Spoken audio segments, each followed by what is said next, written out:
በስመ አብ ወወልድ ወመንፈስ ቅዱስ አሐዱ አምላክ አሜን። ይቅርታ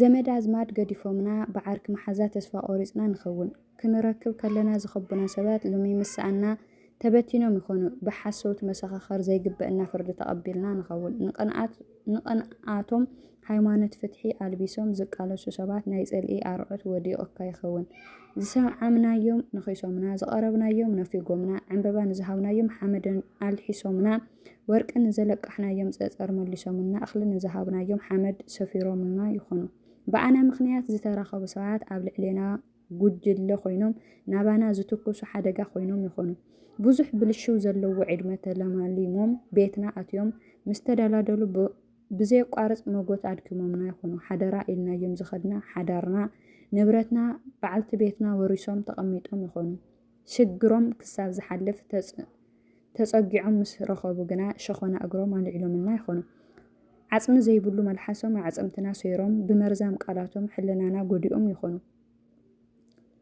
ሓሊኖም ናብ ቁስልና ዝውርውሩ ቀስትለሚ ነዲሩ ይኸውን ንዓኣቶም ክፉኣት ከም ዘይኮንና እናፈለጡ ምስ ፀላእትና ኮይኖም ጉድጓድ ፊሒሮምልና ይኾኑ ኩሉ ሰብ ብናይ ሰብ ውድቀት ዝዓግበላ ዓደም ብዝኸሰርና ንግድና ብዝፈረሰ ሓዳርና ብዘይመጠን ተደሲቶም ይኾኑ ፍቕሮም ጠሚና ዝኸድናዮም እንጀራ ከም ዝጠመየ ቀሪቦምልና ገዲፎምና ከይዶም ይኾኑ ሰባት ከም ቀደም ኣይኮኑልናን ኢሎም ተለዊጦምና ይኾኑ ቀድሚ ፅን ኢሎም ዝሰምዑና ዝነበሩ ሰባት ሎሚ ቃላትና ዒረ ኮይኑዎም ከም ቃንጫ ሽኮር መፅሚፆም ደርብዮምና ክኾኑ ይኽእሉ ከይደለናዮም ልዕሊ መጠን ኣኽቢሮም ጊዜኡ ምስ ኣኸለ ድማ ስምና ብንሓልፈሉ ኩሉ በሊሎምጎ ይኾኑ ካብ ክርስቲያን ዘይትፅበዮ ነገር ኣውሪዶምልና ይኾኑ እወ ፅባሕ ሆሳእና ስቆሎ ምባል ይሕዝን እዩ ከም ዋጠኛ ብናትና ተዝካር ሓዲሮም ዝወፁ ሰባት ክነሓስብ ከለና ሕልናና ይቆስል እዩ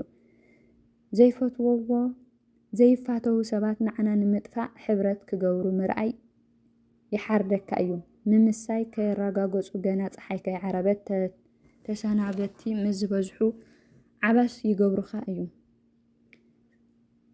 ፈታዊኻ ብገንዘብ ክልውጠካ ምርኣይ ብሕልንኡ ገዲፉ ብገንዘብ ምሕሳብ ምስ ዝጅምር ምስ መን እየ ነይረ ይብል እዩ ሎሚ ማዕፆና ዓፂና ናይ ከተማ ባሕታዊ ምዃን ስቕታ መሪፅና ከም ዘይድነቕ ጸጥ ምባልና ሰብሲ ዘይልመድ ኣራዊት እዩ ኢልና ብምዝራብና ምስ ሰብ ካብ መንባርሲ ምስ ክርስቶስ ኣብ ዶር መንባር ይሕሸን ንምባል ካብ ካሊእ ግዜ ንላዕሊ ብናይ ሰብ ጠባይ ተስፋ ቆሪፅና ናብ ምንቃፍ ኣይተሃወኽናን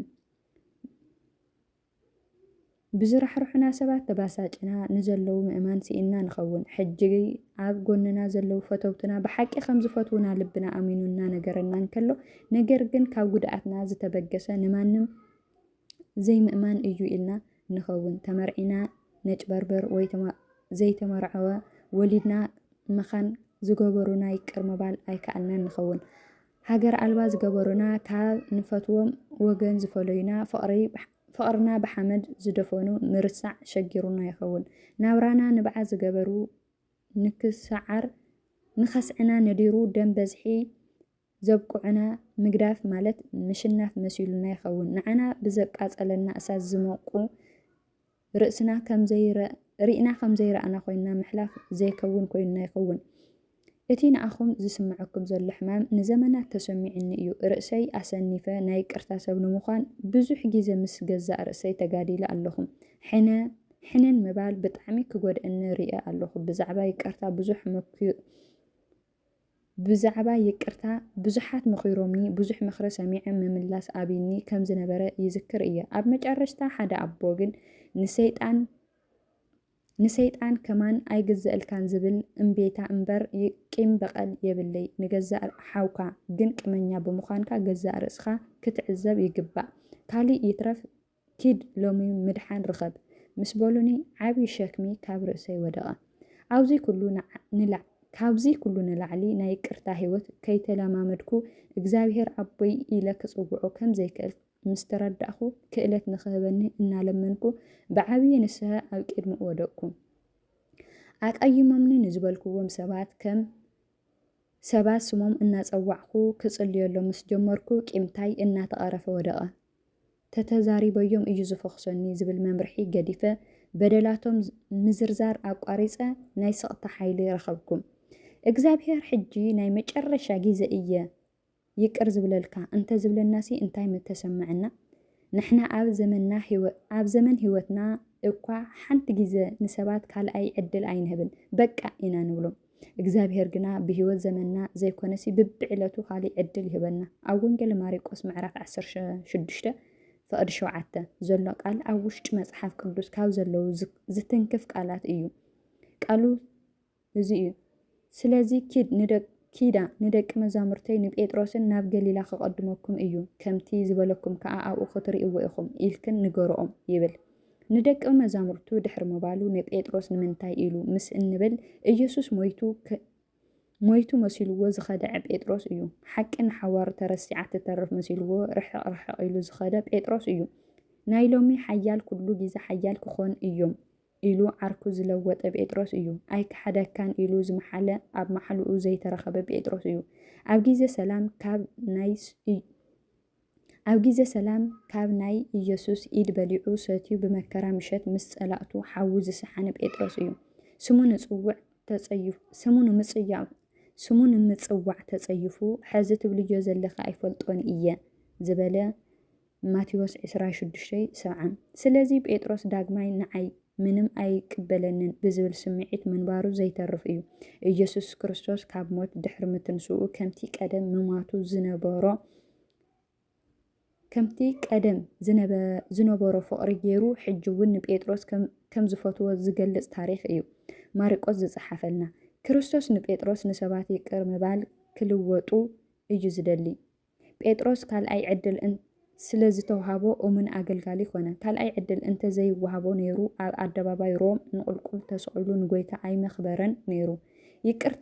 ይቅርታ ሰባት ንክልወጡ ዕድል ምስ እንህቦም ክሳብ ሞት ምብፃሕ ከም ዝእመኑልና ዝገብሮም እዩ።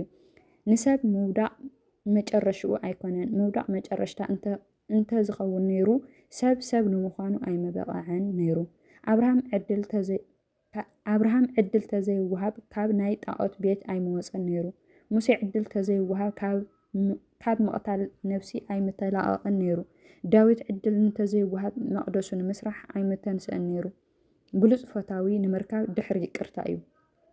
ሓደ ሰብ ካብ ዝተኣሰረሉ ነገር ንምፍታሕ ይቅር ክንብል ኣለና። ብዙሕ ቂም ንሕዝ እንተኮይና ምድሓን ዝጠራጠር እዩ። ንሞት እውን ቀረባ ኢና ንኸውን። እግዚአብሔር ካብ ምሕዛን ሓሊፍና ናይ ካልኦት ህይወት ኢና ንጎድእ። ይቅር ዘይምባል እምነትና ይኣስሮ እዩ። እምነት ይቅርታ ዝተተሓሓዙ ነገር እዮም። እግዚአብሔር ናይ ትማሊ ተዝሓስብ ነይሩ ምንም ብህይወት ኣይምነበርናን ነርና። ኣበሳ እንተ ተቋፃፀርካሲ ወጎይታይ መንደው ክብል ይኽእል፣ ግን ምእንቲ ክፈርሁካሲ ይቅርታ ምሳኻ ኣሎ። መዝሙረ ዳዊት 130 ፍቕዲ 3-4 ህያው ዝበለ ኣብ ቅድሜኻሲ ሓደ እኳ ጻድቕ የልቦን፣ ምስ ባርያኻ ኣብ ፍርዲ ኣይትእቶ። መዝሙረ ዳዊት 143 ፍቕዲ 2 በደል እናተቋፃፀርና ንነብር እንተኮይና ብፅኑዕ እስሪ ቤት ንርእስና ሒዝና ነሳቀዮ ኢና ዘለና። ናይ ትማሊ እንተሓሲብና ምስ ዋላ ሓደ ክንነብር ኣይንኽእልን። ሓካይም ብውሽጢ ይቅር ዘይብል ሰብ ብምኽንያት ውሽጣዊ ቁስሉ ናይ ምምጋብ ድልየቱ ይቕንስ፣ ይጭነቕ። ካብ ዓቕሊ ጽበት ዝተልዓለ ኩሉ ነገር ደስ ኣይብሉን። ዝሰርሐሉ ቤተ ጽሕፈት እኳ ዕረፍቲ እንተሃለዎ ዕረፍቲ የብሉን ይብሉ። ነዛ ቆሳል ዓለም ንምፍዋስ ካብ ፍቕሪ ዝበለፀ ፕሮጀክት ክነደፍ ኣይክእልን። ናይ ምድሪ ሰላም በረከት ኣብ ውሽጢ ይቅርታ ተተሓሒዙ ኣሎ። ይቅርታ እንገብር ንመንም ኢልና ኣይኮነን፣ ናይ ገዛእ ርእስና ሰላም ኢልና ኢና። ኣብዛ ቀረባ ግዜ ሳይነሳት በፂሕናዮ ዝበሉ መጽናዕቲ ይቅርታ ዘይገብሩ ሰባት ናይ ኣዒንቶም ብርሃን ይጠፍኡ ኢሎም ሕማም ምስ ባህርና ተተሓሒዙ እዩ። ካብ ጥርጣሬ፣ ፍርሃት፣ ቁጥዐ፣ ቂም፣ ናይ ሕነ ምፍዳይ ስምዒት፣ ኩቱር ሕርቃን፣ ዘይዕገብ ድልየት፣ ናይ ምንየት ህርፋን ሕማም ይውስኽ። ናይ ሽኮር ደም በዝሒ፣ ከስዐ ሕማም ካብ ቁጥዐ ቂም እዩ ዝኽሰት። ብጥዕና ክንነብር ይቅርታ ምስ ንላመመ ጥራይ እዩ። ሰይጣን ካብ ዝኾነ ነገር ንላዕሊ ይቅርታ እዩ ዝጸልእ። ምክንያቱ ንዘመናት ሃኒፅዎ ዝነበረ ናይ ሓጢኣት ገንቢ ብቕጽበት ስለ ዝፈርስ ሓደ ሰብ ከምዚ ኢሉ ይቅርታ ስምዒት ኣይኮነን ዝወረደ ንበደል ንምርሳዕ ዝግበር ፈተና ኣይኮነን ይቅርታ ብምሉእ ፍቓድና ዝምስረት እዩ ይቅርታ ማለት ሰባት ዘይደኸምሉ ወይ ዘይግብኦም ነገር መሃብ ማለት እዩ በቢግዚኡ ይቅር ምስ ንብል ቁስሊ ዝፍውስ መድሓኒት ኣብ ዝጎደአ ቦታ ንገብር ኣለና ማለት እዩ ይብለና ካልኣይ ክፋል ይቕጽል ናይ ይቅርታ ህይወት